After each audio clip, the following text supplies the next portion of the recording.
Indonesia itu negara dengan penduduk keberapa? Keempat terbesar di dunia. Dan di sini gua akan kasih tunjuk ke kalian kenapa ini akan jadi faktor yang dominan ya. Ini mungkin banyak yang nggak percaya, tapi kita akan lihat skenario di 2045 ya. Karena gue bilang tadi, gue beli suatu bisnis itu bukan cuma buat setahun, buat 2 tahun. Gue nggak peduli harga saat ini berapa, harga tahun depan berapa, gue nggak peduli ya. Gue maunya compounding, dia sambilnya bagi dividen kecil ke gue nggak apa-apa. Dia punya laba ditahan besar, return equity besar. Karena lu kalau tawarin gue bisnis return equity 24%, pasti gue masuk gitu ya. 2045 kita akan lihat ya. Negara nanti yang punya populasi terbesar di dunia kan kita udah tahu siapa aja ya. Jadi winner dari GDP-nya kita udah tahu. Satu tuh siapa ya. Kemungkinan yang jadi one of the biggest winner ya, kita pasti tahu ekonomi China yang menang.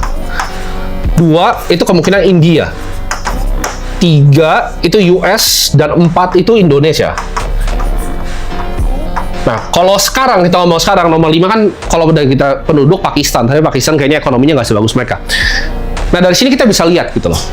Selain dari US, pemenang di setiap negara itu bisnis apa? Cina kita lihat ya, nomor 1 tuh ICBC ya. Ini bank.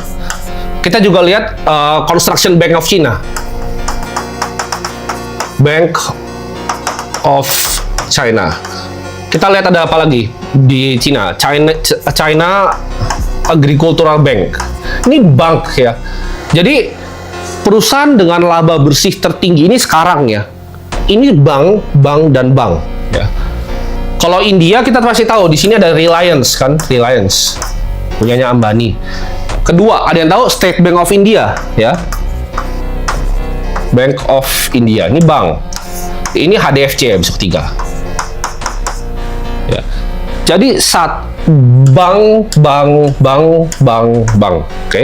US. Nah, kalau US exception, kalau kalian tanya sekarang untuk paling tinggi apa laba bersihnya, jawabannya 1 Google.